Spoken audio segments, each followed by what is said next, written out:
There's the talk, and then there's also going to be a workshop. The workshop portion is included in each one of these packets at the end of the speaker section. Okay? So you'll see all 4 of the talks, which include, well, you'll hear. Each one of the talks will come up. So all 4 of the talks will be given according to the schedule.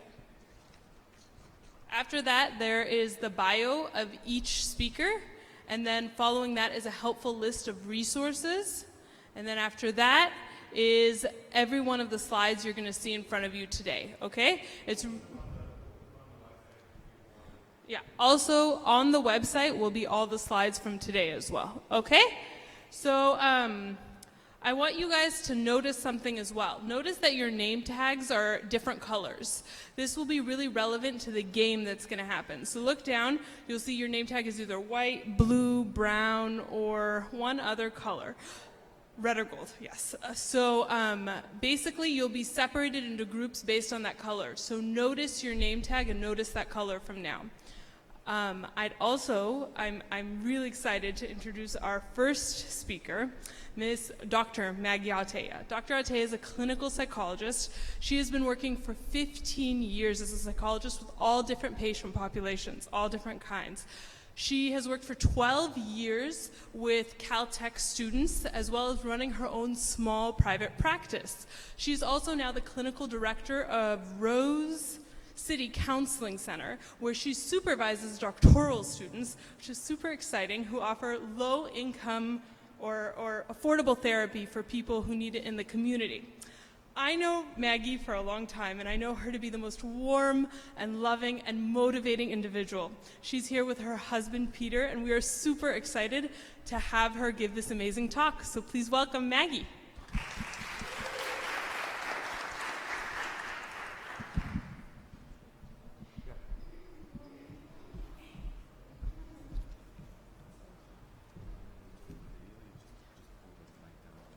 Awesome.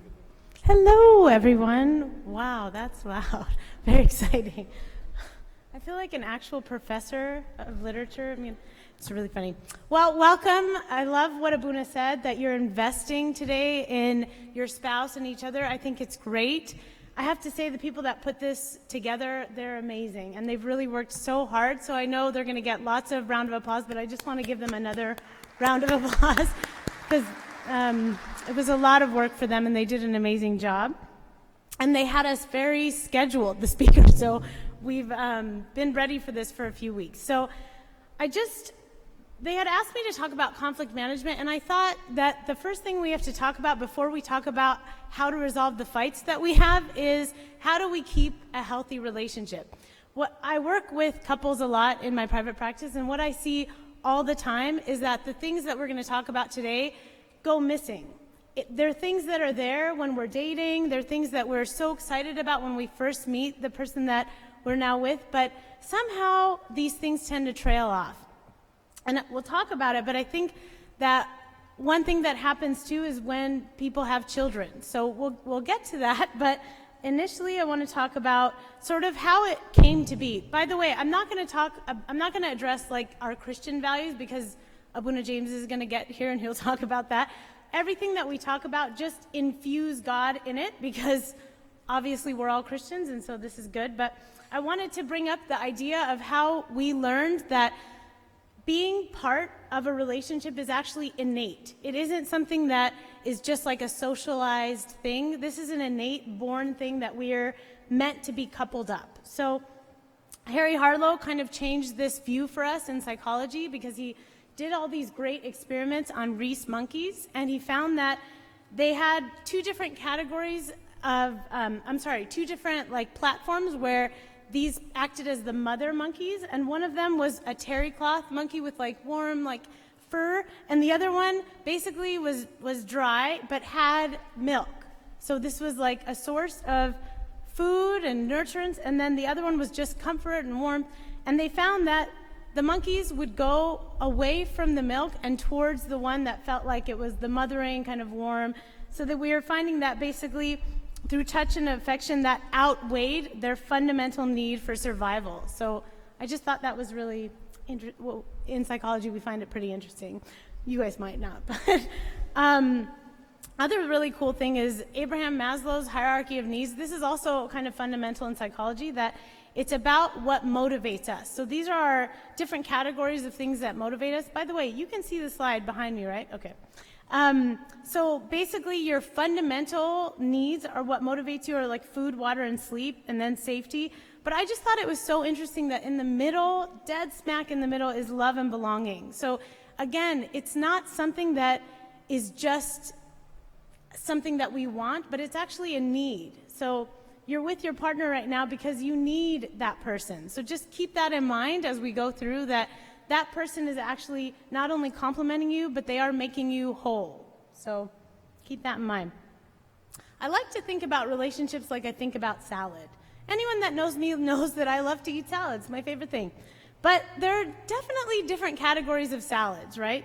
Caesar salad is still a salad. It's called a salad. It is a salad. But is it as healthy as a salad? Oh, is it not advancing? Peter, I need you. Okay, so a salad that contains things like kale and tomatoes and cucumbers, that's also a salad, but you would think of it as a much healthier salad. I want you to think about your relationship right now as you're sitting with your partner. Think about your relationship. Are you in a Caesar salad relationship, or are you in a kale, tomato, cucumber salad relationship? Sometimes in that type of relationship, there are things that might be a little bit bitter, right? Many of you, especially the men in the room, are probably thinking kale is so bitter and not good at all, right? So think about in your relationship, sometimes things are difficult. Sometimes we have to put our pride aside. Sometimes we have to say, I'm sorry, even though it hurts just a little bit. It's a little bit bitter. But sometimes you have to do those things in order to make your relationship a healthy relationship. So think about your relationship. Think about the ingredients that you have in your relationship.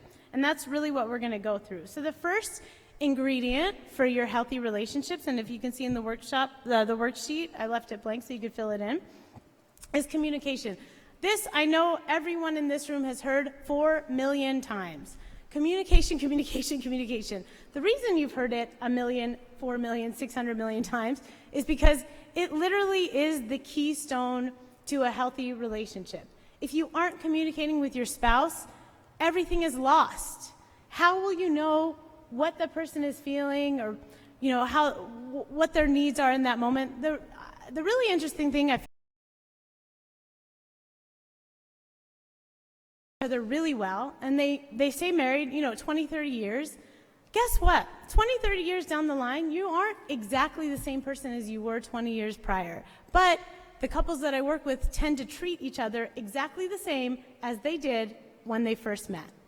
So you have to keep in mind, your spouse is an individual human being. They are growing, they are learning, they're changing. Different things happen to them at work, different things catch their interest. People grow and mold and evolve over time. So don't ever think for a second that you know your spouse 100% because you knew them from 10 years ago. Like, I've known Peter for 20 years. I learned something new about him every day, I think, like pretty much every day. So it's really interesting. Keep that in mind. Keep that in mind, that if you're not communicating with each other, you won't know. The answer will always be, I don't know. Respect. We hear it a lot, but this is also another thing that I think causes a lot of people problems. Respect is not something that we can take for granted. It's not something that you can forget. You have to remember that your partner requires respect. There's this book called Love and Respect. I don't always recommend it because how it divides it up, but it does say that women require love, whereas men, their primary thing is respect. I mean, I think it's primary for everybody, so that's why I don't like to divide it up, but it's very, very important to think about respect. It's treating others the way you want to be treated. It's showing kindness and consideration. It's liking yourself enough to be yourself. That's another thing, is you have to respect yourself in order to respect your spouse. Accepting others for who they are. I mean, respect is not just in your marriage. It should be in the world. We should respect everyone in the world because everyone is a human being and God's children. But think about think about in your day, and all these ingredients that we're talking about today, I want you to think about every day. Have you done something to show your spouse that you've respected them? Have you communicated with your spouse? I really want you to keep that in mind. I want to talk about quality time and not quantity. A lot of people think like the more time I spend with my spouse, the better. It's not always the case. It's not the more time, it's what did you do with that time? It's the quantity, it's the quality, not just the quantity. So my parents are obviously married, and they worked together. They had their office was the same office, so they would drive to work together and come home, and they were together all the time. That was quantity of time. It wasn't always quality of time. But I think about that. I think about the couples that I work with. Whenever I ask them, like, how much time, sometimes the couples that I have that are like the worst matches spend a lot of time together. It's not that. Don't think to yourself, like, I don't spend enough time with my spouse, that's why our relationship is going down. Nope. Take the time that you have and think about how you can make it more quality time rather than quantity. I like these little quotes that I put on there. I'm sure you can't read it, so I'll read it to you. The greatest gift you can give someone is your time, because when you dedicate your time, you're offering part of your life that you will never get back. I love that. I love that. Where you invest your love, you invest your life. Spending quality time alone, we're going to get to that. But, a lot of it, too, is about you need to be full in order to fill your spouse. So we're going to think about how do you get full, right? So time apart. Time apart is a really important ingredient. So sometimes we need to be apart to understand just how much we truly love each other. It's really true. It's true that you need some time away from your spouse to remember not only how much you love them, but to value them, to appreciate them. Like spending time apart, I'm not talking about weeks and weeks and months. No good, right? But spending enough time apart that you feel like you've rejuvenated yourself and that kind of quality time to your partner. True love doesn't mean being inseparable. It means being separated and nothing changes. I love that. I love that idea that I go home and wake up in the morning and I go to work and I come home and I know that my relationship is still solid, right? Like nothing changed just because I had time apart. You can't really talk about ingredients for a healthy relationship without talking about the 5 love languages. I'm just going to see, like, how many of you have heard of the 5 love languages? Yeah, the majority of you. I would say almost. I stress this all the time, and actually, this is in my work. Figure out what your love language is that you want to receive love, and the love language not only that you generally give out, but that your partner needs to receive. Generally, the truth is, they're different. They're usually different. Unless you're marrying your exact same human being, they're different. Like my love language that I like to receive is actually different than the love language that my spouse wants to receive. So I have to learn how to adopt and how to change the way I give love.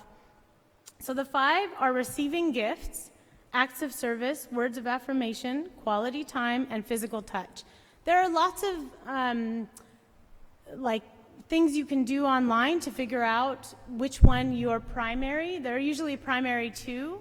Love languages are. So take those. They're like little quizzes you can take online to figure out which one is yours.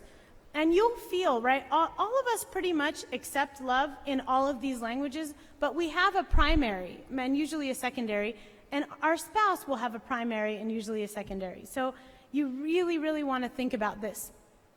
I have a couple that I work with that their love language, this is the reason that they're in couples counseling with me, is because they cannot figure out how to show each other love. Of the group, of the relationship, he likes to receive love as acts of service. She likes to receive love as words of affirmation. They literally keep missing each other. No matter how many times I sit with them and talk to them about this is what he needs and this is what she needs. I mean, it's really gotten down to we're going to write down like different ways that you can do acts of service for your husband. We're going to fold it up and put it in the bowl. We're going to do the same thing for her, words of affirmation, put it in a bowl. And every day you're going to pick through those bowls and do something on that piece of paper. Whatever it takes for you to make sure that you're showing your partner love the way they need to receive it, do it. And that is like really, really important. Whatever you can do to show love to your partner, do it. So figure those out. That's really important. Appreciation is one I love to talk about too with my couples, because how often do you guys say thank you on a given day? Probably a million times out in the world, we're saying thank you so much, oh, that was great. You know, we're rewarding everyone in the world with appreciation, and how often do we say it to our spouses? How often do you say, thanks, honey, for, getting me a cup of water? Like, we've gotten to the point sometimes when people are married, 10, 20, 30 years, you get to the point where you almost expect it. Like, oh, I'm going to go get a cup of water, and I'm going to get you a cup of water. It's expected. Nope. You got to rewind. There should be no expectations that your partner will do anything for you, right? Like, they're doing something out of the kindness of their heart. They need appreciation. I think this comes up a lot too when people have kids. I don't have children, but I'll speak to what I see in the world. Is I think that having kids, everybody's working to beyond their capacity. It's beyond 100%. Everybody is working at 150%. Everyone is tired and run down. And the first thing that goes is appreciation. You forget to tell your wife, thank you for feeding our child. You forget to tell your husband, thank you for changing his diaper. You just expect that everyone is going to pitch in and do the same. Sure, guys, don't get me wrong. Everyone should pitch in, everyone should work, everyone should change diapers, everyone should. But the idea is not that I'm just going to expect you to do this without showing you appreciation. That is where resentment builds up, and that is where things fall apart. So this is really important. A person who feels appreciated will always do more than what is expected. Always, always, always. This is really, I wish my boss could read this, because it's really important. Like, if you feel appreciated at work, don't you feel like you tend to do just a little bit more because you're appreciated? That's just what happens. But if you're underappreciated, what do? I do the bare minimum, right? I'm going to do the bare minimum, because if I don't feel appreciated, I'm going to give you just the minimum. I'm not going to go above and beyond. You're going to get what you get. Appreciation can make a day, even change a life. Your willingness to put it into words is all that is necessary. That's all that it is. Appreciation is just putting into words what I'm sure many of you already feel. I'm sure you already feel appreciative of your spouse, but let them know. Don't think that it's cliche or it's old. They already know how much I love them and how much I thank them. No, please, please, please don't do that. Don't make that mistake of not showing appreciation to your spouse because you assume they already know. It's not a good habit to get into. Positive versus negative. So a negative thinker sees a difficulty in every opportunity. A positive thinker sees an opportunity in every difficulty. I love that. I wish I could wear it like a sign on my chest. You can't live a positive life with a negative mind. I think that this is a really common thing that happens. I hate to put down the millennials, but I do feel like the millennials tend to be more negative thinking. I don't know what it is, but we can all do a dissertation on it and figure it out. But I do think that being a negative thinker really impacts your daily functioning. You walk into a room and you can actually perceive two different things, right? You can walk into a room and perceive this is like a dark and, dirty room, or you walk in and somehow find the light. That's all I'm asking you to do, is think about, what are you bringing into your marriage? What are you bringing into your relationship? Are you bringing positive energy, or are you bringing negative energy? That same couple that I was talking to you about, that they have the love language issue, the husband is a very negative person, and it drives the wife crazy. And the thing is, though, what's really interesting is it's not like he's negative on purpose, it's just the way that he thinks. Like, he's just a very cut and dry, very rational, black and white thinker. So everything is what it is. So for him, it's not, he doesn't think of himself as a negative thinker, he just thinks of himself as very rational and thoughtful. He's a mathematician, so that should tell you something. But so we're working together now to get him to be a more positive thinker, to think about how he can bring positive energy into his marriage instead of negative energy. He tends to complain a lot. Things are never, think about that, right? Think about if a person that you sit with is always, always, always complaining, constantly complaining, do you enjoy your time with that person? No, no, sir. Like, absolutely not. It's just not enjoyable. So think about another common complaint from couples that I see is that, somebody will come in the door and immediately, because they have maybe a new baby, and I don't want to put this on women, but women tend to be home with the children more. So I think that the husband will come home and find that immediately the woman is like complaining and like, oh, the baby's been crying, and that's exactly true, right? That has been happening all day long. But think about what energy you are entering, like your husband is entering your home with, and what you are literally handing him on a plate, right? So it's lots and lots of negative energy. How about, instead of doing that, immediately it's a hug and a kiss and, hi honey, how was your day? And then, the baby's been crying all day, you gotta take baby, we gotta do some diaper change. It just needs, I'm not saying change your life completely and become a different person, right? Not everybody is at a 12. Like, my husband always tells me I'm at a 12. Like, I'm always like excited and happy, and like Helena, you all know her. So, but like, not everybody has to be like that. You don't have to be excited and jumping off walls to be a positive person. So just think about how you as an individual can be more positive and how you can bring more positive energy into your marriage. When we're going to start to talk about conflict in a marriage, I really want you to think about choosing your battles. Not everything can turn into World War III. It just can't. Not everything requires a complaint. Not everything requires an argument. You guys have to learn how to minimize and figure out what are the battles. Oh, sorry. Okay. What are the battles that you want to fight? So, again, this happens a lot where people are arguing and fighting about everything. And at some point, you have to decide, is it worth it? Is it worth this fight? Is it worth the damage that I'm going to cause right now in my marriage? Or can I just let this one go? This is when I was talking about in the beginning of kale in salad that's a little bit bitter. This is where, when we're talking about choosing our battles, this is where it comes in, is you have to think about when it's appropriate to bite on some of that kale, right? Like, sometimes you're just going to have to swallow something a little bit bitter. And I know, I'm a human being. I know that when we feel something, we immediately want to react to it. We immediately want to act on it. But just think, if you paused just for 2 seconds and thought to yourself, is this fight worth it? And guess what? There are some fights that are worth it. We talk about all the time in marriage, fighting is okay, guys. Don't think, oh no, me and my partner fight, so then we're not a good fit. That's not true at all. We're going to talk about how you fight. But fighting is okay, but choose what fights to have. You don't need to be fighting about the trash every week, right? If he doesn't take out the trash, just do it yourself. I mean, there's things you have to figure out, what can I do to minimize these fights, right? So immature people always want to win an argument, even at the cost of a relationship. Mature people understand that it is always better to lose an argument and win a relationship. It's really important. It's really important to think about that, right? So again, there are things that you will want to fight about, and that's why we're going to talk about how to fight, right? Did you see that? Don't look at it. So I just want to know, tell me some things, some common things that you guys, well, you don't have to speak from yourself if it's private, but what your friends fight about in their marriage.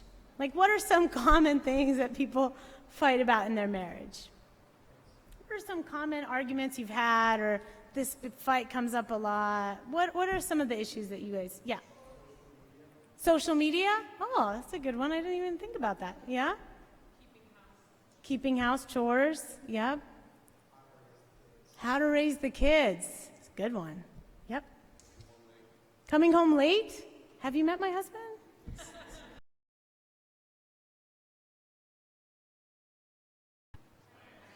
Finances. Yep. That's a big one. That's pretty common. Yeah? Huh? To have children. To have or to have not. That is the question. It's a good one. So pretty much everything you guys said is in this category. So free time, this is think about when you argue, think about the time that when you argue, is it usually about the free time that you have? So someone says social media, this is probably in your free time. Like if you have 3 hours of free time, but your spouse is on Facebook for an hour and a half, I'm sure that's going to cause an argument, right? Like that might come up. So this is free time is what you do with the time. You know what, Rami? I didn't actually put in there raising children, obviously, because I don't have children. So, but I do think that free time actually fits into that. Like the idea of like in raising your children, like what do you do with the time that you have with your kid, right? Of course, when they're 0 to 1, you're changing diapers and feeding and burping. You're doing fundamentals. But when they're older, like 5 years old, like what are we doing with our kid? Yeah.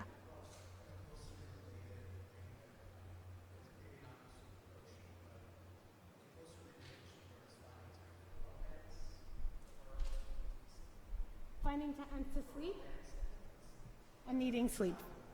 Yeah. So raising kids, but also thinking about like the time that you have for each other, for romance and for sleep. So true, so true. I mean, to be honest, having kids in a relationship could have been an entire other talk. And I mean, I could have given a talk, but nobody wants to hear from the chick that doesn't have babies. But I mean, I tell you that having kids is the same as, like, for example, like I have a very demanding job, right? So I spend a lot of time at work. So I think that like that time that we have together at the end of the night, it's the same as like if I had a kid, it's juggling those things, right? Like juggling jobs, juggling kids. So it's because some of you may not have kids in the room, but you may be thinking, but this still comes up, like the idea of finding time for romance and finding time for sleep. Money is a common one. Finances, somebody brought that up. Housework, so chores, Helena brought that up. Physical intimacy, this is another one that comes up a lot as things that people battle about and fight about. Extended family, I'm sure somebody in this room has had an argument about some in-laws situations, right? So especially in the Egyptian community, our families are, right? Like they're just a big part of our lives. So I'm sure that has come up, maybe one or two of you in this room. So I like to talk about how we fight. So John Gottman is, he's this psychologist that basically changed the way we think about couples therapy. So the cool thing about him, the reason I love him so much, he's not Christian, he's Jewish actually, but he kind of created this lab in the place. At first it was in his home, but now it's a place that he works, where he videotapes couples. And so the data everything that he writes about is from actual data. It's from things that he's observed from couples, which I love, right? I love that it's real data. It isn't just theories and thoughts, like it's come from real things. So his whole thing is, just like all of us say, it's okay to fight, but it's about how we fight, right? So he talks about the 4 things that he calls the 4 horsemen of the apocalypse, which is funny because if you read in Revelations, it's not good, right? So he talks about the 4 horsemen of the apocalypse as these are good indicators of a marriage falling apart. So if you have these 4 things or one of these 4 things and it happens on a regular basis, not just one time or whatever, but if it's a regular thing, that this can lead to the failure of your relationship. So the 4 horsemen are criticism, contempt, defensiveness, and stonewalling. I'm going to play a little video and then I'll talk a little bit more about them.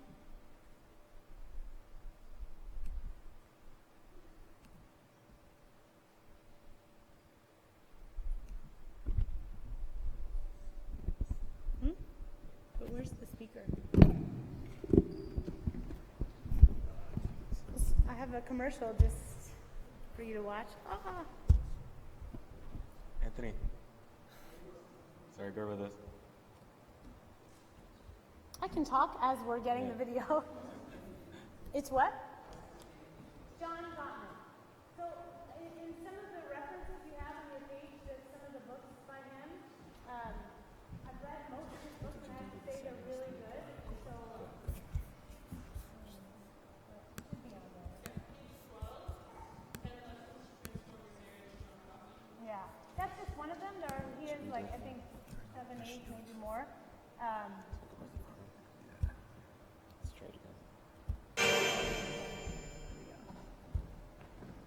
Dr. Gottman, author of The relationship cure, who is a relationship expert, has identified 4 attitudes that wreak havoc in relationships. Dr. Gottman defines this type of negative situation as featuring the 4 horsemen of the apocalypse. In this video, you will learn about them and ways to solve them. 1. Criticism. The first horseman is criticism.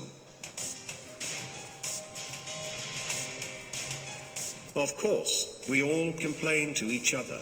Married couples more than most, but it's a particular type of corrosive criticism that Gottman identified as being so destructive. Criticizing someone's character instead of simply stating a grievance can be very destructive.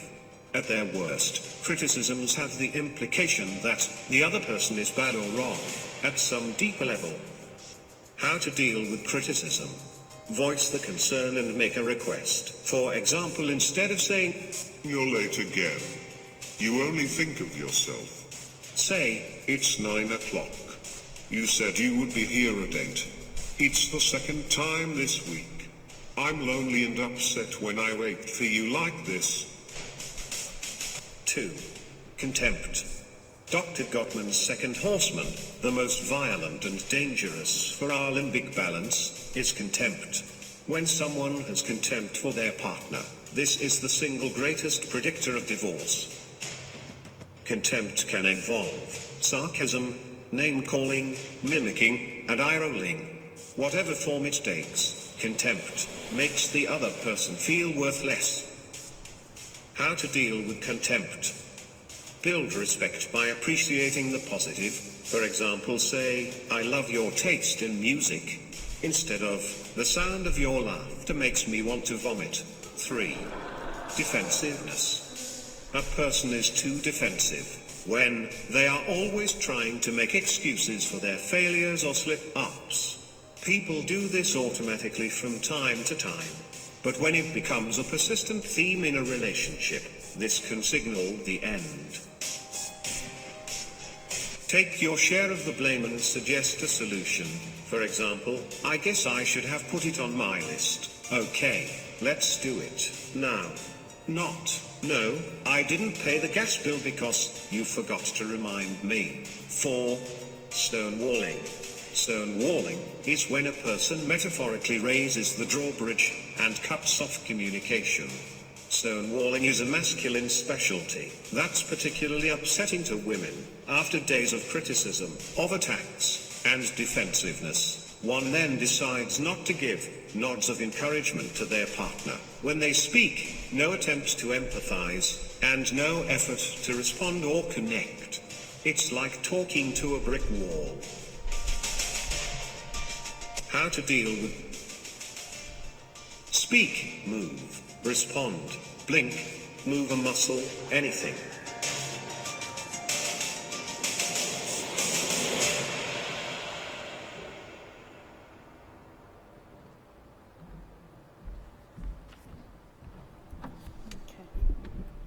What?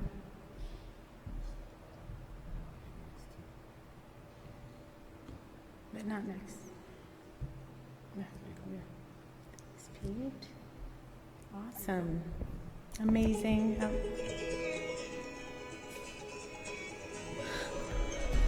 Some Welcome music. to another episode okay. of Relationship Alive. This is your host, Neil Sapp. Our guest today. Maybe close that.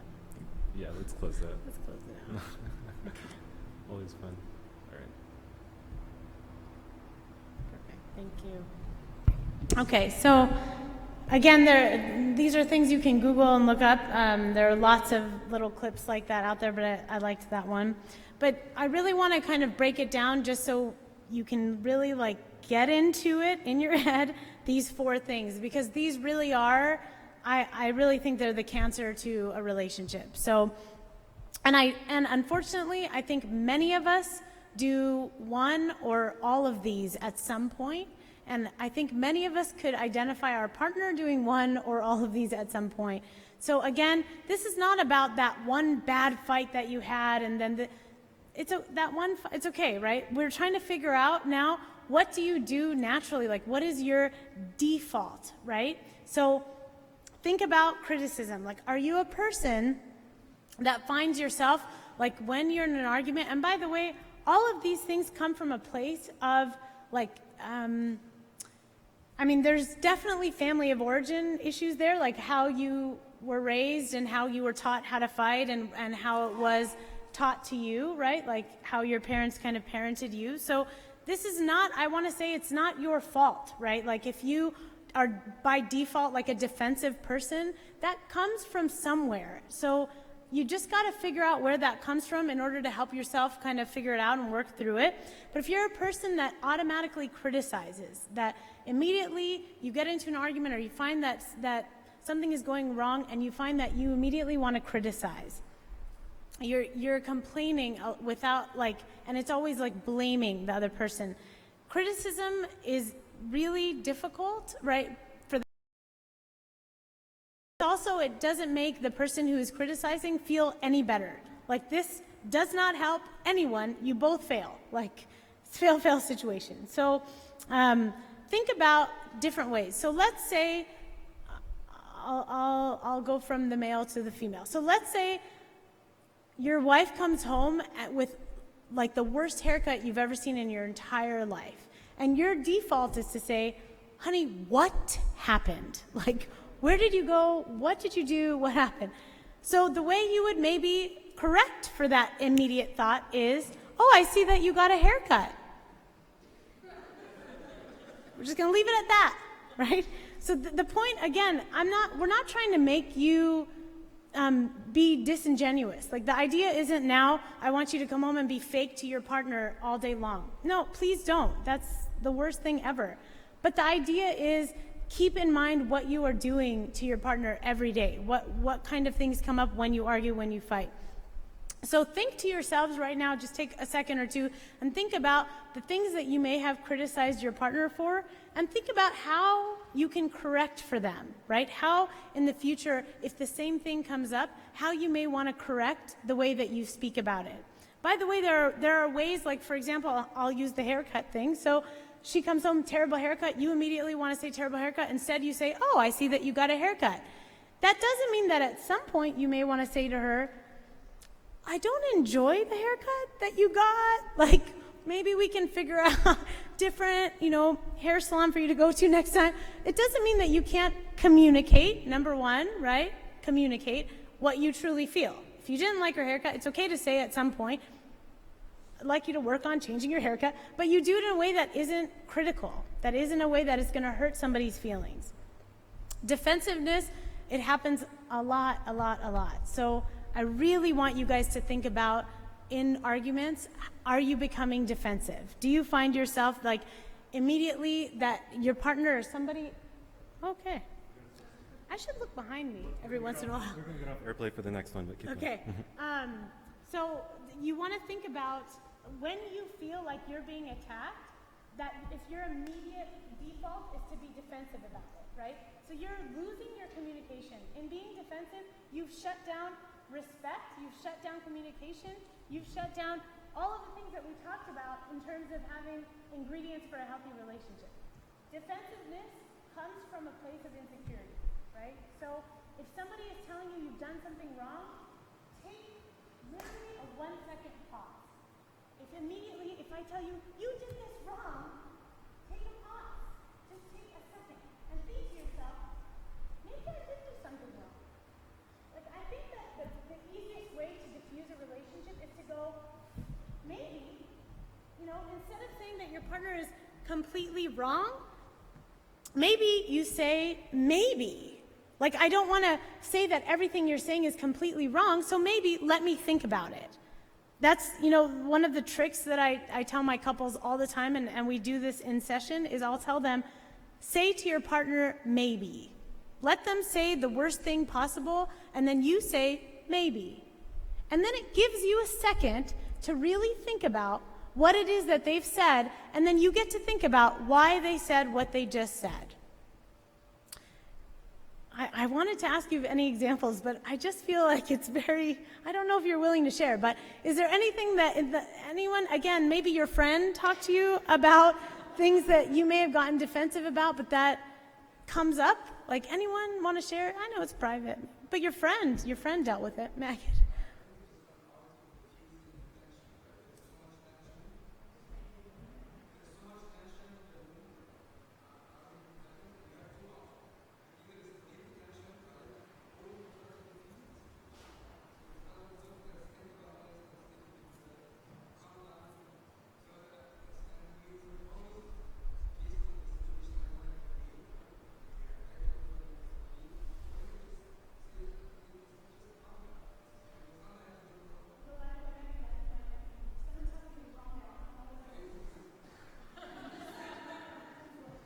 I really like what he said. I don't know if you all heard Megan, but what he said is like sometimes when your argument, everything just gets escalated, right? Like you initially start the argument and then you just find that everybody is just on top of each other. So Megan said, like, let's just calm down. Like, let's just take a second and think about it. It's so important to take a second. You have to remember the person you're fighting with is your spouse. They are the people that you chose to be in love with for the rest of your life. That's it, y'all. You made that choice for life, okay? So that's it. Like, you have to just keep in mind that person is so in love with you. Even when they're fighting with you, they're in love with you. Even when they tell you, I hate your mother, they love you so much, right? So you really have to keep that in mind. This is something I think we often forget. I do. I think that we often forget that the person that we're arguing with is the person that we've chosen to be with for life. And for many of you, to have children with. You're populating the world with this person. Like, that's the love of your life. Don't forget that. So immediately when you want to fight and you want to get defensive, take a second. Just take a second. Take a step back. Here's the thing that's so important about that. I hate to say it. I hate to point it out. Take some responsibility. We are not perfect. We are absolutely not perfect. And your partner may be telling you you've done something wrong. I hate to tell you, but take a step back because you may have done something wrong, right? We often want to say like, no way, that's on you. I feel really bad for my husband because I do this all the time. But like something, it will look like it's my fault, but I'll always be like, no, that one's on you, kid. And it's 100% not, right? It's 100% my fault 99% of the time, but don't let him know I said that. But, the thing is that we can't get defensive. We can't...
Ladies and gentlemen, you have 1 minute to return to your seats. 1 minute to return to your seats.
Welcome back, everyone. We're so excited to have you come back.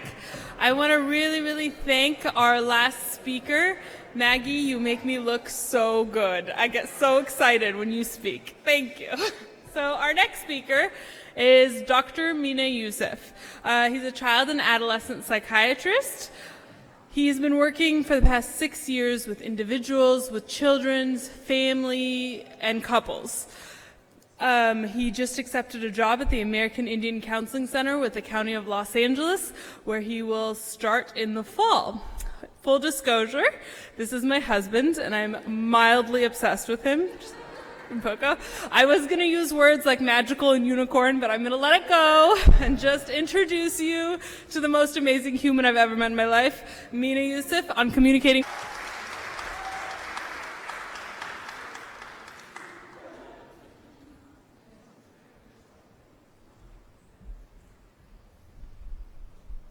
Hi, everyone.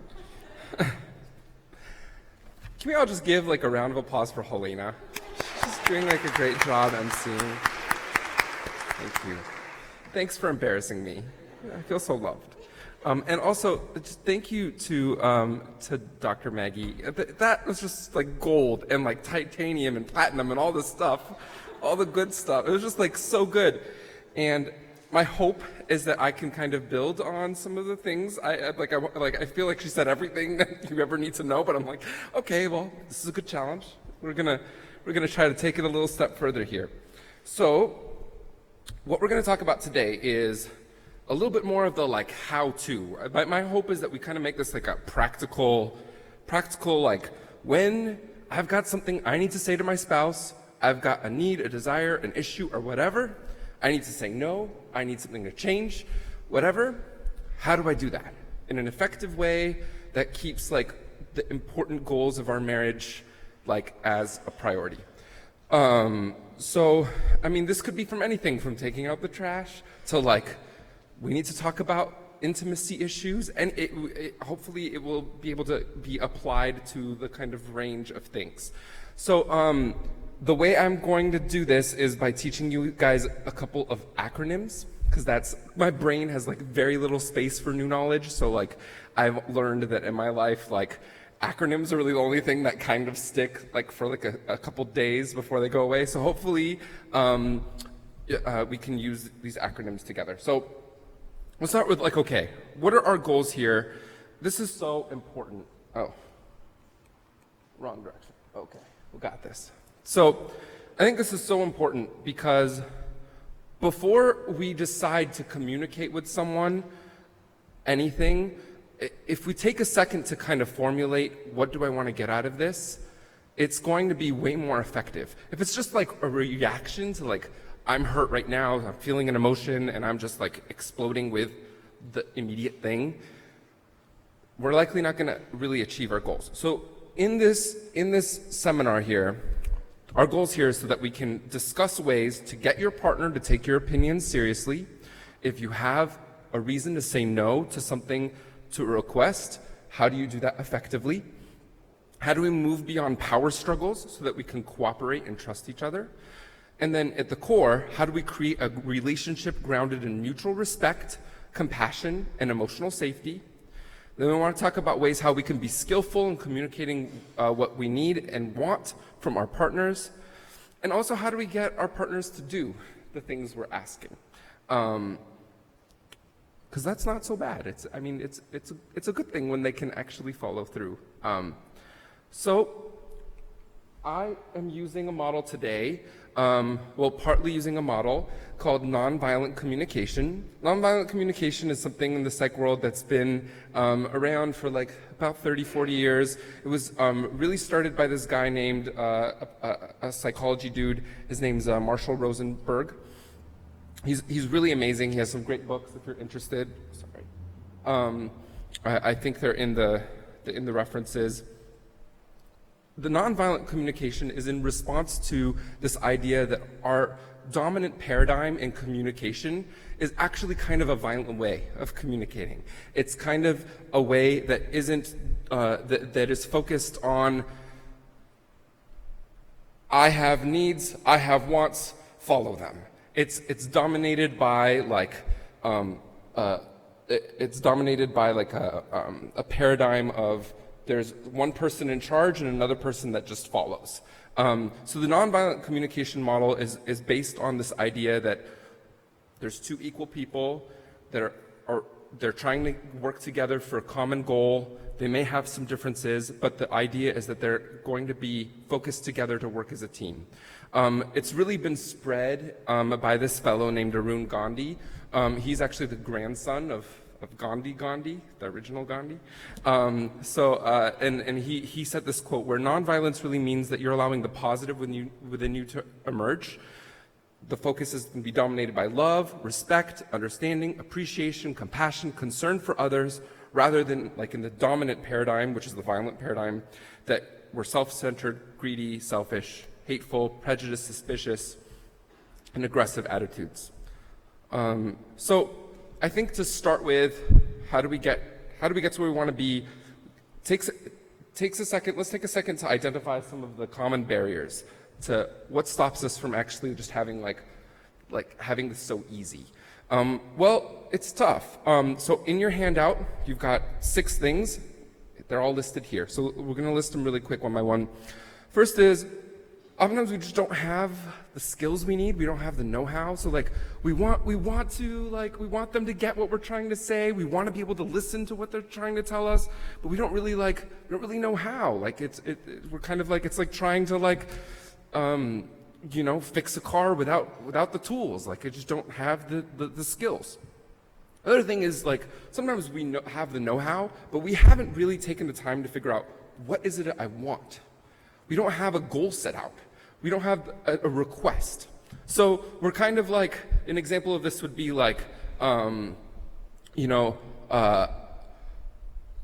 say my wife is talking to me in a certain way and she raises her voice. I'm just just be nice. Just be nice. Why can't you be just nice to me? And what I'm really trying to say is I want, what my request is, what I want is that she doesn't use that tone of voice, that it's not a loud volume, and that it's not like 300 decibels, only a dog can hear it kind of thing. I want it a little lower. So to really be clear about what our wants and needs are. The other thing is sometimes we have the skills and we know what we want, but we're so charged with emotion, kind of like what Maggie was talking about, that we can't use the skills, we forget what we want, and our emotions are really what's taking control. So this is anything from anger, frustration, sadness. Sometimes they're just really dominating. and they control what we do instead of us having control of what we do. And then the other thing that happens too is we often forget our long-term goals for our short-term goals. So long-term goals are things like, I want to be married to this person for the rest of my life. I want to raise children with this person. I want to have a healthy God-centered relationship. These are long-term goals. Short-term goals are things like, I want to sleep in 10 minutes, and she's preventing me from doing that because she's giving me chores that I didn't expect. You know what I mean? Like, those are like short-term things. So if we're just thinking like, okay, yeah, those are important, we're allowed to have the short-term goals, but let's not sacrifice the things that really matter, our long-term things, the things that we're in the long haul for just like this immediate gratification type thing. And then sometimes other people get in the way. That we have the skills, but sometimes there's a power dynamic, and that can be, and more often I think we blame other people, where that's not necessarily true. And the last thing is, sometimes we have some core thoughts and beliefs, oftentimes about ourselves and about our ability to communicate and our ability and our role in this relationship that really impede us. So I just want to share just a couple of these common ones. What I'm going to do here, I'm going to read this, so I don't know if you can see. Oh, I also need to change it. There we go. So these are some myths we believe. So I'm going to read them because I know it's not super clear here. And as I'm saying them, I want you to just think about like which are things that I think. Like I'm not going to have you like raise your hand. Just kind of like do like a silent thing inside of yourself to like. I don't want you to even nod because I don't want to like put you on blast. But like maybe like you can just like blink to yourself like, oh, that's one I believe or something like that. Okay, so do you ever think like when you're in this like kind of dilemma of trying to communicate something difficult? I don't deserve to get what I want or need. Or if I make this request, this will show that I'm a weak person, that like to kind of like need something is equivalent to weakness. How about this one? I have to know whether a person is going to say yes before I make a request. That you're so nervous and scared to kind of like, get a no, or to start something, or to test the waters, you have to know, or it's just not even worth it. What about this one? So are you guys like blinking in your mind? Like nodding if you agree, if this is something you've ever believed? If I ask for something or say no, I can't stand it if someone gets upset with me. It's like, if they don't like me, then I won't be able to like live with myself. If they say no, it will kill me. How about this one? Making requests is really pushy.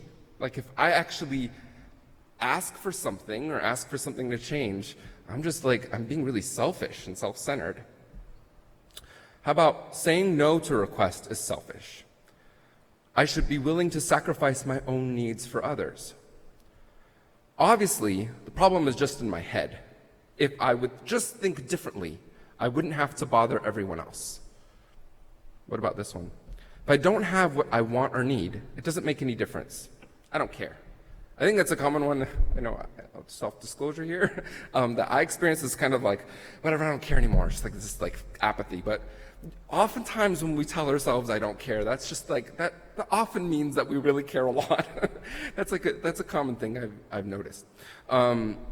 So these are all things that like, it's important that we recognize that we're dealing with, that we pay attention to these things and we call them what they are. These aren't necessarily true. These are lies. Let's call them lies if they're lies. Okay, so now we're going to talk a little bit about 4 steps. 4 steps for how do we communicate and express in a loving way what our desires and goals are. So these are some 4 broad categories. At the very end, after the requests, we're gonna do the acronym that I think is like the meat and potatoes of this talk. It's called Dear Man. It's on the second page of your handout. But this is kind of the setup for how do you get to Dear Man. So the first thing that we do is you have to identify the observations of the situation. Before I even tell you what I mean by that, I want to read this poem. So these are observations. So this is a poem by Marshall Rosenberg, the dude that kind of created this nonviolent communication model. I'm going to just read it, and you can read along. He says, I can handle your telling me what I did or didn't do, and I can handle your interpretations. But please don't mix the two. If you want to confuse any issue, I can tell you how to do it, mix together what I do and how you react to it. Tell me that you're disappointed with the unfinished chores you see, but calling me irresponsible is no way to motivate me. There's more here. I have more than what's on there. I don't know why, but just hear me out here. There's more to the poem. And I tell you that you're feeling hurt, and tell me that you're feeling hurt, but when I say no to your advances, but calling me a frigid man won't increase your future chances. Yes, I can handle your telling me what I did or didn't do, and I can handle your interpretations, but please don't mix the two. And this is just so important. So I think when we're so used to intercommunicating, especially of difficult topics, things that lead to conflict, we're communicating things that are really opinions, judgments, criticisms, prejudices, and we like to pass it off as if this is just common knowledge. This is just what it is. It is a fact that you're a jerk face. It is a fact that you are rude and incompetent, that you don't think about my feelings. No, that's an interpretation, that's a judgment, that's an opinion. That's not fact. So I think when we do that, what does it lead to? Bad things in a dark cloud. Aggression, violence, resentment, conflict. So what do we do? So how do we tell the truth clearly and honestly without attacking the person? Really starts, the first thing is we have to start with, I hope you don't mind, I put some, I keep on forgetting I have to change this here. So opinions and judgments, criticism, prejudice.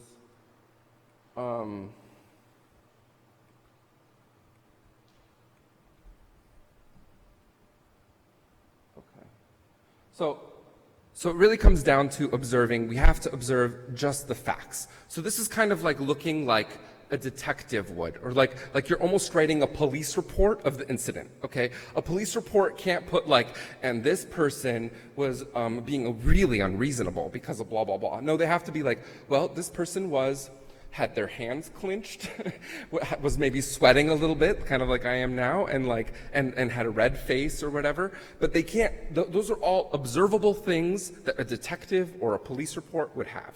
Those are just the facts. Interpretations are judgments. That's what they are. When we give it a qualifier, if we call it good, bad, neutral, those are all interpretations. Those are all judgments. So I hope you don't mind. Throughout the rest of this talk, I put a few pictures of what I think are cute animals, all from cuteoverload.com. So let me give you an example using this picture here of what they called burritos. To call them burritos is an interpretation, okay? That is a judgment. We're gonna, if I say, in this picture, there are cute kittens wearing bundles of cuteness, that's all judgment, that's interpretation. But if I'm going to just use the facts, what I would say is, there are 3 kittens, baby cats, that are sitting in a clear Tupperware, or laying in a clear Tupperware, wearing tiny little beanies and things that wrap around them. So it's just sort of like just the facts, okay? When we do things like analyze other people's, our partner's demeanor and the situation, what we're actually doing is we're expressing our own needs and our own values. Examples here, if I'm saying that like my spouse is sloppy and disorganized, what I'm really saying is that I am more concerned about details than they are. I have this need for details that they don't have as much of a need for. So what I'm really recognizing is that it's a need for me. It's not necessary, it doesn't have to be about them. This is my need. If I'm saying that the other person is aloof or insensitive or like callous, what really may be happening is that I value a certain feeling more than they may be feeling. I just have this different need than they have this need. If want to call them immature, it may just be that I need a little bit more of like a professional type environment. If I'm going to call them needy and dependent, maybe my desires are more what someone else is offering. So just to hone this a little bit more, let me give you a few more examples here. About the difference between, because I think this is so important. We can't really start anywhere before we really practice and like understand the difference between just like analyzing the situation as it is with just facts and just neutral, non-judgmental words and ideas, and then understand the difference of when we put an evaluation in. So some differences here are, if I'm going to say someone is, you are too generous, okay? That is an evaluation. That's a judgment. That's an interpretation. What I could say is, when I see you give all of your lunch money, I think you are being too generous. So now there's two things happening in this compound sentence. You've got, I see you give all your lunch money. Okay, this is an objectable fact. It happened. I watched it happen with my senses, with my eyes. This is my interpretation. I see it as you're being too generous. You need to keep some of that lunch money so you eat. Another interpretation, another difference might be if I say, Doug procrastinates, or even worse is, Doug is a procrastinator. Okay, that's who he is, or he procrastinates. That's a judgment. That's a judgment. It's very different than saying, Doug, he studies the night before the exam. To say he only studies before the night exam is also kind of judgmental. Unless that's true. If like he literally didn't study at all outside of the night exam, then like me, then we can say Doug only studies the night before the exam.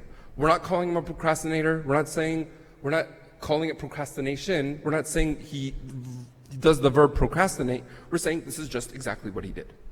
Okay, so these are some other examples I'll let you guys look over in your handout if you're interested in trying to tease apart the difference.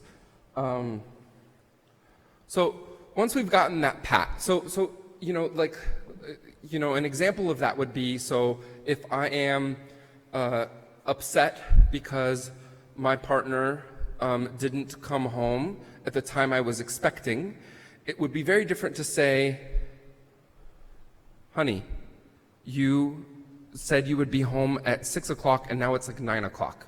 Why are you late?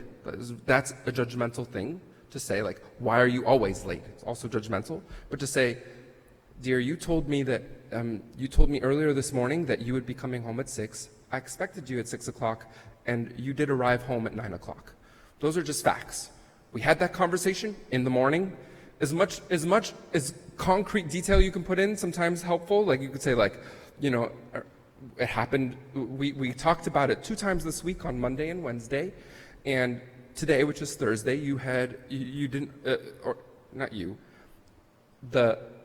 I expected that you would arrive at 6 o'clock because of the conversations we had on Monday and Wednesday, and what ended up happening is that you had arrived home at 9 o'clock. So you see, like, where I'm still saying, like, this is not okay, or I will, but I'm not infusing interpretation or judgment in there, okay? So the next thing that I think is important to spend some time paying attention to is the feelings that are behind our request. So in each of your handouts, you have a list of feelings that are, you should have a list. Let me make sure it's here. Is it in the back? Let me see. Oh.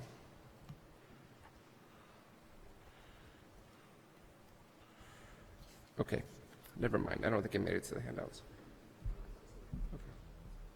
Okay. Yeah. Okay. Perfect. So,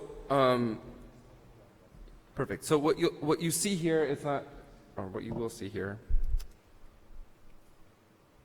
is a list of kind of a long list that you can barely see, I'm sorry, of different emotions that people feel.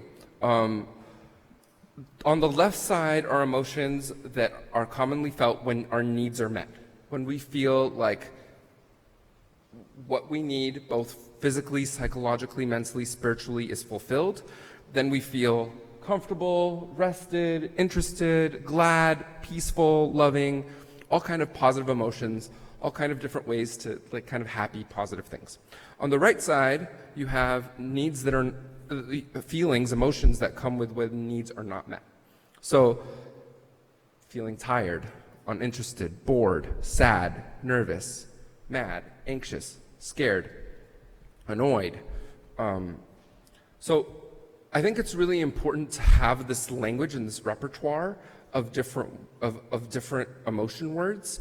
And I think what we often do is we often confuse feelings from thoughts. And I think it's so important to distinguish our feelings from our thoughts. So here's a little bit of like my 2 cents about how to make that difference and why it's important. So when we often say things like I feel, scared, angry, sad, those are emotions. When we say things that have the words I feel and then after that the words that, like, or if, usually what we're saying are actually thoughts. They're not actually feeling words. They're not emotions. They're actually thoughts. So just because a sentence or we're saying the words I feel doesn't actually mean we're expressing a thought. You have to stick with it, because I think this is something that I commonly experience and I see that you have to be careful of your language really matters when we're talking about emotion and thoughts. So here's some examples.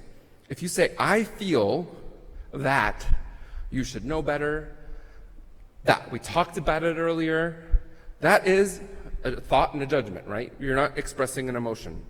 If you're saying I feel like, same thing. When you say I feel like a failure, I feel like you weren't listening to what I said, I feel like this is not going to go anywhere. Those are all thoughts. Other ways we turn feeling words into thought words is when we say things like I feel I am, I feel you are, I feel they are. When we use pronoun after the I feel, we're now going to make a judgment or make an interpretation about me or someone else. So I think the best way to think, this is my opinion, when you're trying to express your emotion, think of a 3-word sentence. Okay? If you limit your sentence to 3 words to start and then go from there, that will help you so much. That'll cut off all of the things that make it into interpretations and judgments. If you just say, I feel angry, I feel sad, I feel bored.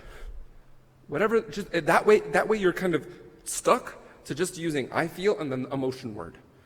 But if you add things to it, the pronouns, names, that, like, if, it starts turning into thought words. I want to stop and see if there's any questions at this point. Yeah.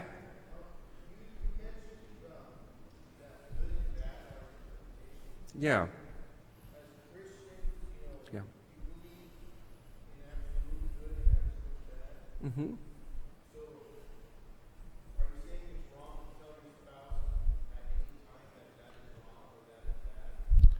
Absolutely not. I'm not saying no, like there are things that are good and there are things that are bad and there are things that we know is sin, we know there are things that we don't know is sin.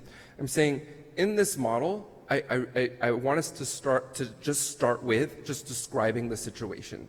Because what happens is if we start with a value judgment, even if it isn't, it is based in truth and based in what we believe as Christians and what we know to be true with our, morality, it's not going to be very helpful in our communication strategy.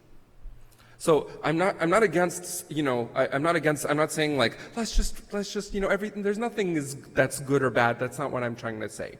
What I'm trying to say is that in this communication, we want to avoid going there and until we need to.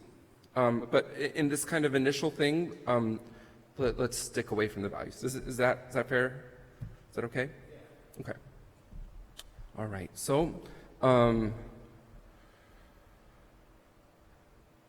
that is our feelings. So now I want to talk about our needs. So here are a list of different needs. in the PowerPoint, it's like very small, so I'm really sorry. What we'll do is we'll have a copy of this on the website, so you can take a look. It's basically all the different kinds of needs we have, like Maggie was talking about from Maslow's hierarchy. Anything from like physical needs, that we need like food and shelter and water, to kind of more connection, love needs like acceptance and appreciation and belonging, and nurturing, anything to like we need meaning and purpose. These are all things that all of us need at some point in our lives. So this is kind of overwhelming to kind of like think about, okay, like how do I, when I want to figure out what my needs are in the situation, how do I pick apart all of this? So one way I've learned to kind of think about this is to break it down into 5 different categories that are most of our needs fit into in relationships. These are the 5 A's, so you can fill this in your handout. They're attention, acceptance, affection, autonomy, and appreciation. So let me give you an example. So let's say I had a really hard day at work. Like I had to go in early, and all day long my boss was just writing me, was like rude, and nothing I did seemed to be right, and I got like criticized, and I saw difficult patients all day, and like just like left like, why am I doing this job? And then I ended up having to stay 2 hours later because I had to do documentation. Gosh, this is getting really personal here. and then I come home, and and I expected that like my wife would be home and would be able to like spend time and I would be able to talk about it, but she wasn't even there. And then she comes home, so I'm already like 2 hours later, I expect her to be there, and she doesn't come home for like another hour and a half. And so right there, what are some of my needs that aren't being met? Well, and then she comes home and she just was like, I'm tired, I want to go to bed. It's like, I don't really have time, like I'm so tired, it's like already 9:30 and I have to be up early, and that's it, right? So I think about these needs, like do I feel appreciated? Probably not. Do I feel like I'm getting the attention I need? No. Do I feel accepted? Well, probably. It's not like she just didn't accept me. Do I feel affection? No, like I needed some affection. I needed some attention and affection. Do I feel autonomy? Yeah, I feel autonomy. She did her own thing, I did my own thing. So this is a way to kind of think about like what are some of my needs in each situation that aren't being met and which ones are. And so I think once we can give a name to that particular need, so like a very common one, I think particularly in families that have a lot of hectic things going on, is we have this need for ease. Like, why can't the baby just stop and give me like a second to go to the bathroom and just wash my face and just like be a person? Why can't it just be easy? Like we just have the need for, like, why do we have to make this a thing? Why does it have to be a thing? So I think if we can identify what that core need is, and I think honestly, I would go to that website and I would print that out and put it somewhere where you can, like, I actually have this in my office, because during a frustrating day, I go to this and be like, what are the needs that aren't being met that I can like think about and try to meet them?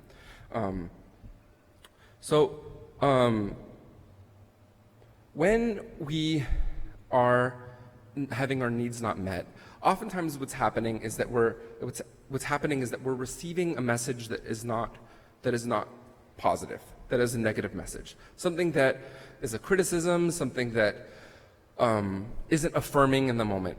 When we receive a message, there are 4 common ways that we can kind of respond. We can, 1, blame ourselves, 2, blame others, 3, we can sense our own needs, or 4, we can sense other feelings and needs.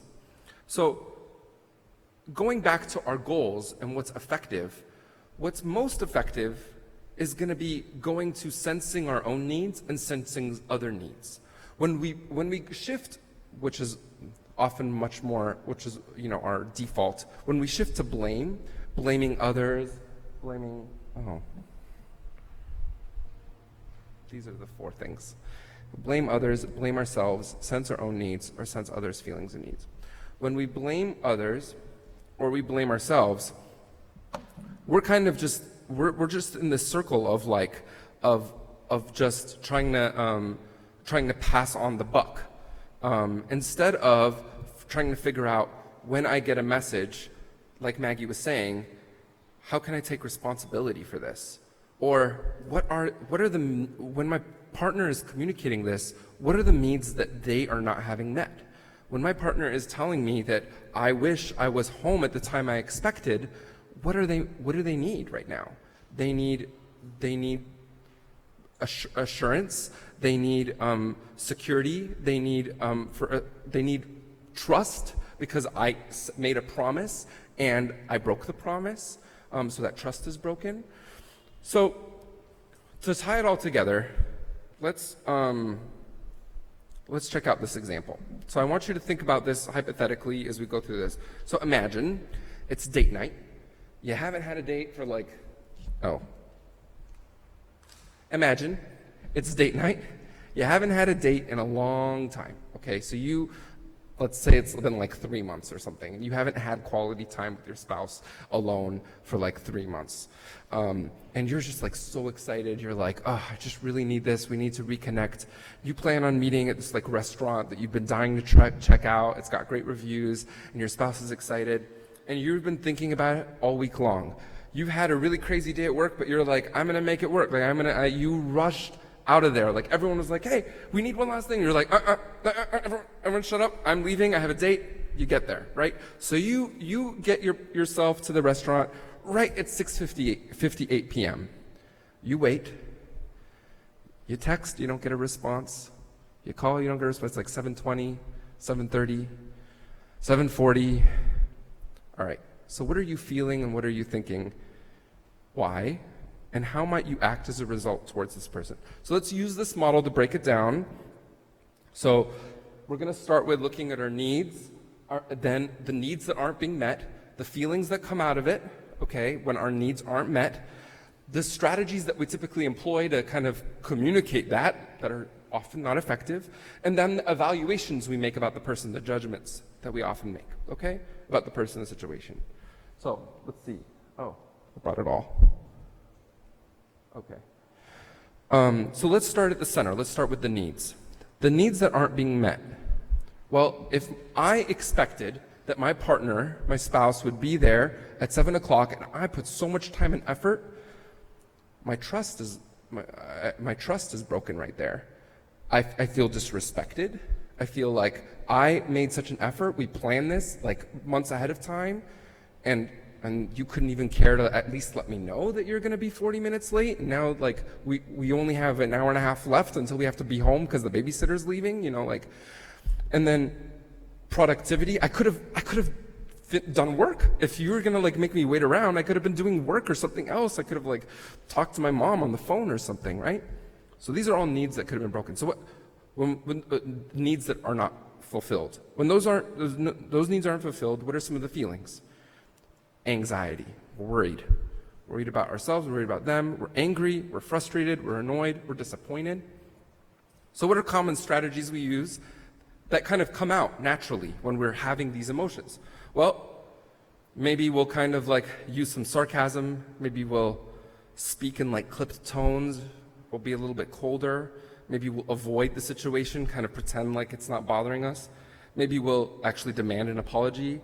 Maybe we'll make a promise to ourselves, I'm never going to do this again. Like, I'm just like never going to I'm never going to make a date with, like, what's the point? Like, they don't respect me. Like, why would I waste my time? And then what are some evaluations we have about the person? Well, we're going to think maybe they're rude, they're selfish, they're incompetent, they don't care, they're disorganized, they're untrustworthy, they're a jerk. So I think if we can really start by paying attention to what all of those things that are happening are, then we can start to be effective in how we actually communicate our needs. So let's take this a step further. This is the meat and potatoes of the talk here. This is all just kind of set up. Now we're going to talk about how to make that request. So you're in the situation where you were just almost stood up and you're frustrated and you have all these feelings and evaluations. How do you talk to your partner about what needs to change, and about your frustration. Oh. So we're going to talk about requests. Okay. So on the second page of your handout for this talk, there's an acronym called Dear Man. Okay. Dear Man is gold, in my opinion. I teach it all the time to patients and families, to how to communicate with a parent, with a friend, but it's very, very relevant also to communicating with your spouse. So the Dear part, the first four parts, things in this acronym are the kind of like the what to do. So this is kind of how you structure the conversation. This is what you say. Then the man part, the last three, is the kind of how. This is the kind of like the body language, and this is the like what to keep in mind when you're trying to do this. And just a little bit of a preview. After we do this, so I want you to think about this while we're doing this talk. After we do this, the workshop is that we're going to take a few minutes so that we're going to practice doing this together.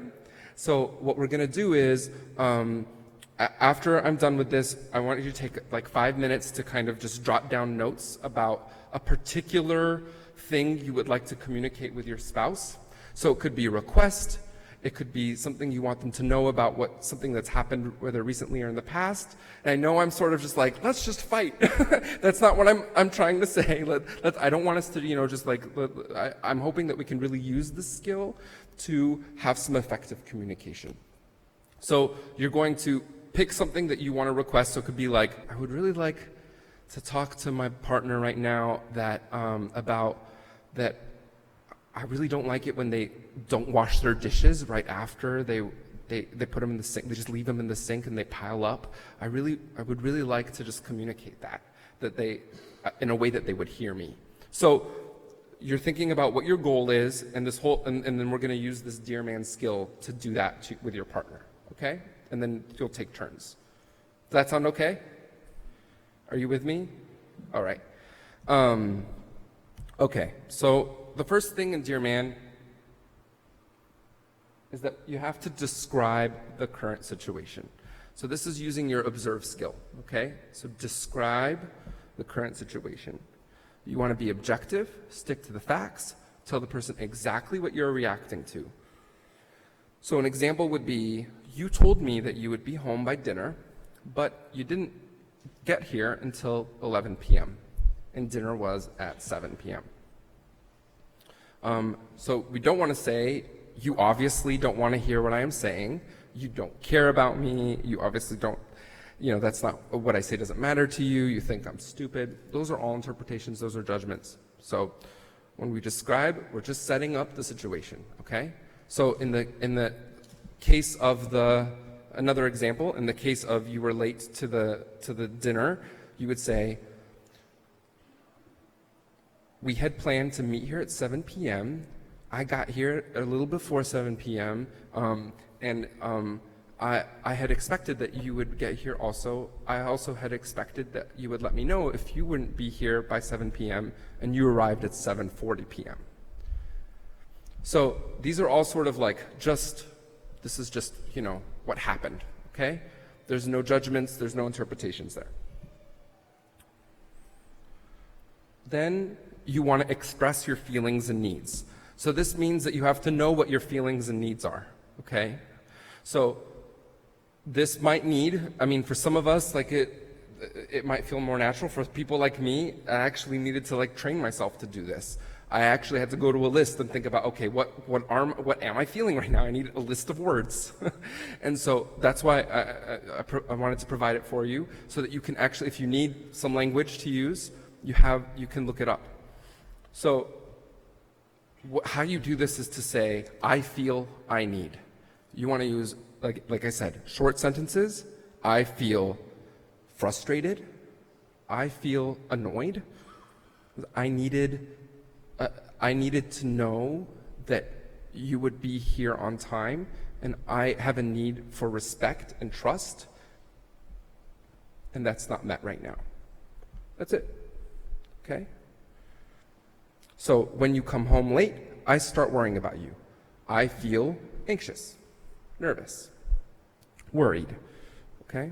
Not, I hate you, every time we talk about this you get defensive, stop patronizing me. Okay.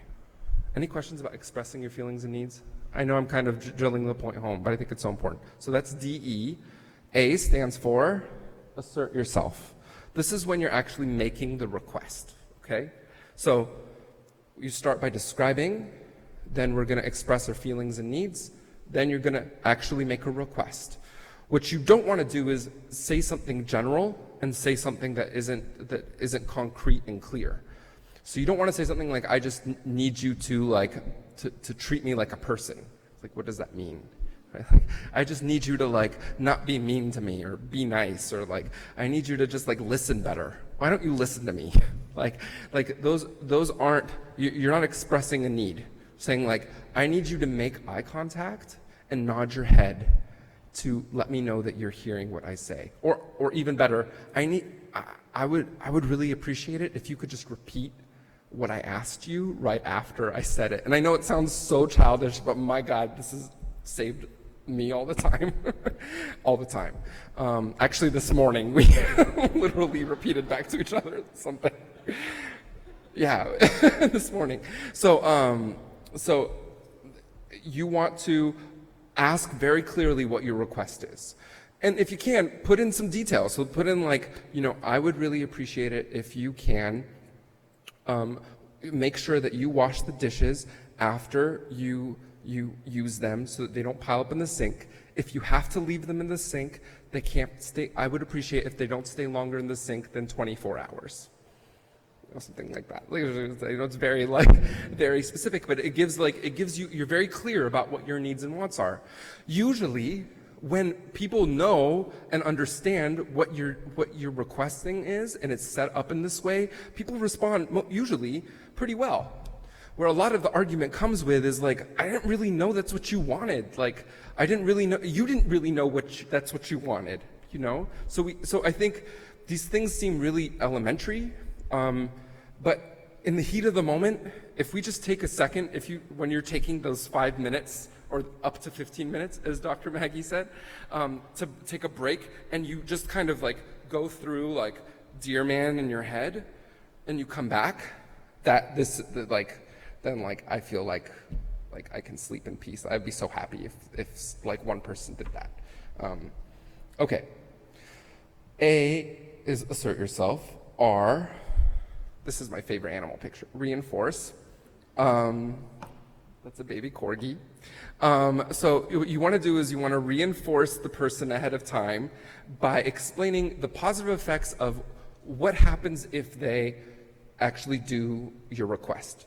Okay, so we have a talk all about reinforcement, so I'm not going to drill this home, but the idea is that you want to let them know they're going to get something out of this, all right?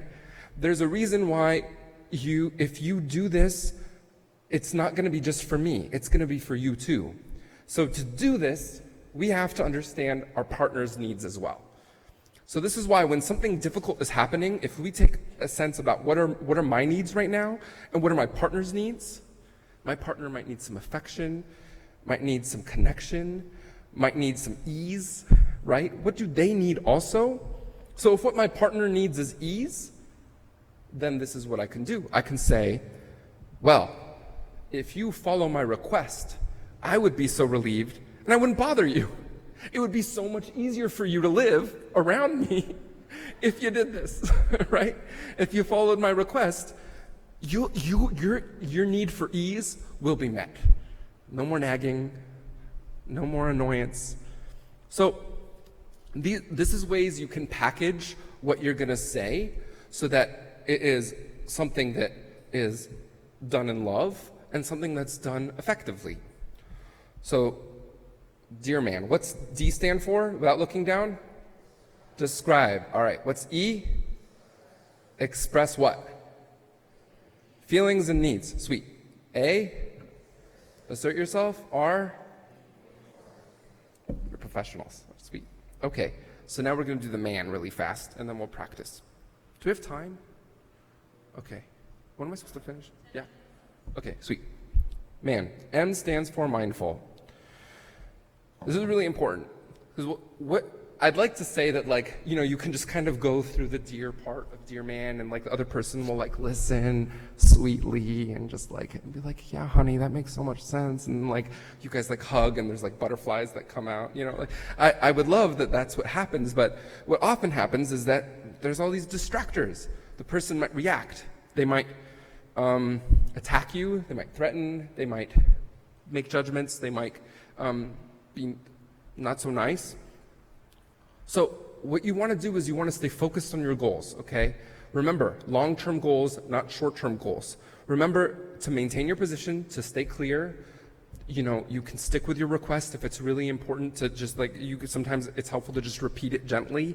And so when the other person tries to change the subject, stick with your thing. Let's not get, you know, diverted by distractions, okay? Don't get off topic. So these are some different ways. The broken record is just like continuing to repeat things over and over, and then you want to ignore things. The next thing, the A in Dear Man is to appear confident. I would also add that you want to appear empathetic. So confident and empathetic together. Confident is so that we don't, so what you want to do, if you're confident and empathetic, you're kind of in the middle. And what I mean by that is one extreme would be you're sort of like kind of like stammering and whispering, and you're like walking on eggshells, and you're like, I really want to talk to you about like something that's like not fun to talk about. Like, I need you to wash the dishes. Could you wash the dishes? Like, that's not confident, right? You don't want to do that either, because I know, like, when my wife talks to me like that, I'm like, I think I might hit you. like, please don't talk to me that way. I'm not gonna hit you, but like, please don't talk to me that way, right? The other way is like when she, sorry, Helena. God, stupid talk. And it's the other extreme will be when we are like aggressive, right? So we don't want to be aggressive, like confidence doesn't mean like we're like, I'm right, you're wrong, and like, you know, this is the way it is, and just listen to me because I know what I'm talking about. Confidence is having good eye contact, calm, collected tone. It's relaxed body language. I think a really important thing in terms of body language is like, if one person's standing, the other person should be standing. If one person's sitting, so it's usually not great to have an important conversation when one person's sitting, the other person's standing, because then there's that kind of like body language differential. So, and if any of you guys have kids, when you're talking to your kids about these things, this is something that like I teach all the time with the kids and families I work with. Like, get down to their level when you're gonna have like I mean, as often as you can, but in particular when you're trying to have an important conversation. So you want to appear effective and confident and empathetic. Okay. The last thing, and one of the most important, is actually negotiate. You have to be willing to give to get. So you have, negotiate. You have to be willing to give to get. So you have your request, you have your need, but if you can keep in mind the other person's need, and maybe you need to reduce your request. So maybe it's a little too much to ask that they do the dishes every single time. Maybe it could be like, you know, I would just really appreciate it if you could at least do it a couple times a week, you know, like 2 times a week. That would make me feel like I have to do the dishes less, like it piles up less if you could do it that way. You know, you can reduce your request. You can say no, but if you need to say no, maybe you can offer to do something else. Like, no, I actually can't do the dishes every single day of the week, every single time, but I'd be willing to do it, you know, like at dinner, but in the morning, it's really hard because I'm always in a rush. How would it work if I do it in the evening? I make sure I always do the dishes every dinner time, but breakfast, I'm able to leave it. So another way to do this, if you're kind of running it like you're offering solutions and ideas and one person is shooting it down over and over, one thing you do is you can turn the tables. You can kind of say like, all right, you know, I communicated, you know, my feelings and my needs, and I appreciate hearing your feelings and your needs too. What do you think we should do? So you know where I'm at. We talked about the situation. We agree with the observations. We both have feelings and needs. What's your idea? If everything I've come up with is not working, what do you want to do? So that often helps too, because then it gives that person maybe what they need in that moment is the need for autonomy, a need to have a little bit of control and make a decision. So if you're turning the tables and you're saying like, well, okay, I gave you my thoughts and it doesn't sound like they're helpful, but what do you think? So that's all of Dear Man. It takes a lot of work, and it's not something I would recommend for every single time you're going to make a request or a need from, like, have a request or a need from your partner. But when things are a little bit challenging to communicate, I found that this particular way of thinking can really help, like, organize our thoughts so that they're most effective and really keep our goals in mind. So, any questions before we like do a practice? Yeah.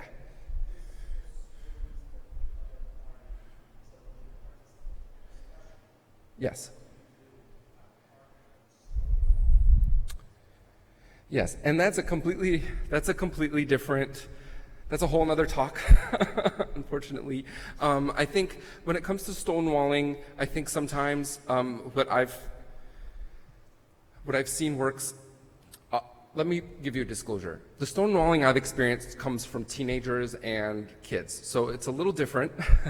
So I don't know, I don't have like great advice for partners, but the stonewalling I've dealt with kids, the best thing to do is to patiently wait, and to describe their behaviors. So, like for instance, I worked with a teenager that, mom brought him in and he really didn't want to be there, and he would just like come and I'd be like, so how are you doing today? And he just would like look at me and just like keep his arms crossed and like take out his phone, and just like I would try to engage him and just be like, oh my God, this is gonna be over, that kind of thing. So I would just describe what I was seeing. Dude, what seems like is like, what I'm seeing is that you're just crossing your arms and you're like sighing. I wonder, would you be able to tell me, do you not want to be here? So that I make an interpretation there and that kind of thing. And then a little bit of that, believe it or not, they warm up, because you're just kind of patiently just being like, it's okay, this is where you are. I'm here. I'm gonna sit and listen and describe and let it happen. And I don't know if that's helpful, but yeah, you can try it. And then if not, go see someone. Yeah. Any other questions before we do the workshop? Okay, so the way, yeah, the Dear Man, one more time. Oh yeah. So the answers for Dear Man is D is describe the situation. So in I'm going to give you guys 5 minutes to kind of like to plan it out, whether it's in your head or if you want to jot down some notes about how you're going to communicate to your spouse. And then we're going to start with the ladies, and the ladies will start with turning to their spouse and sharing a particular need, desire, or want, using Dear Man with their spouse, and the spouse can respond, have an as normal as you can conversation, limit it to 5 minutes, and then we'll take turns. Then the guys will turn to their wives and do the same. So D stands for describe the situation. E stands for express your feelings and needs. A is assert yourself. R is reinforce. M is mindful. A is appear confident, and N is negotiate. Cool. All right. So you have 5 minutes to kind of plan it out.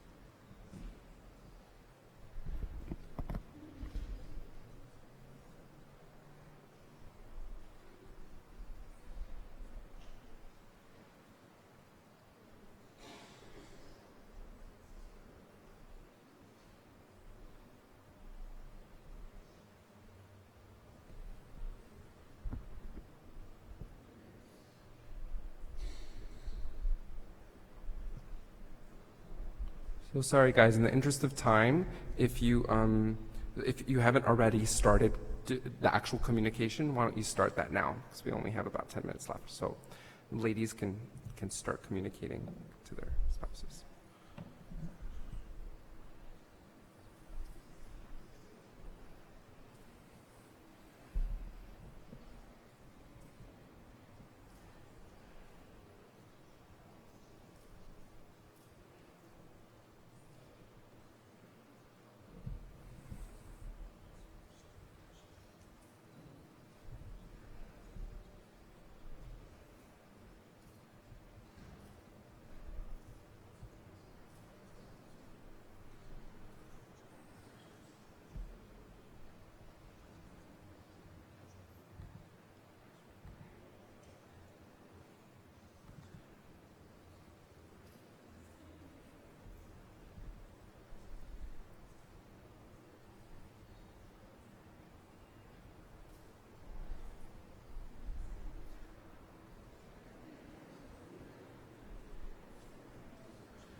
Okay, why don't we switch it up? So I know it's probably, some of you might be still in the middle. I apologize, but you can keep practicing outside of here. But let's just switch it up to give the other person a chance to use the skill.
All right, one more minute here.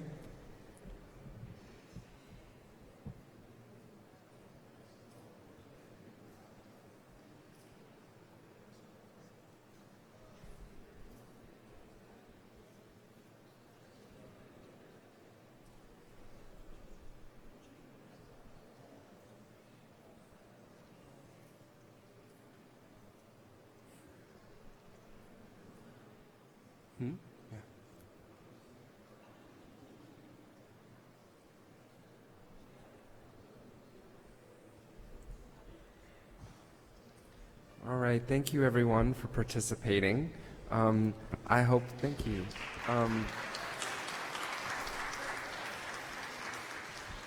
My hope is that we can use this when things are a little more challenging. And I'll turn it over to Helena. I think we get a little bit of lunch.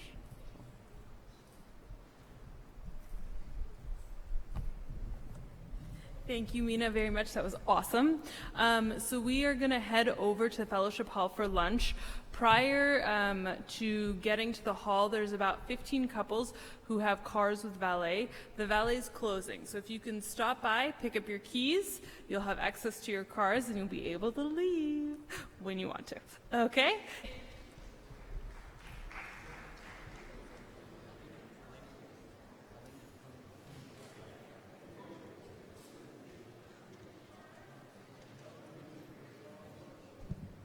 Oh, and we have to be back here at 3:15 sharp on the dot. Actually, get here at 3:10 so that we can respect the speaker and be on time, okay?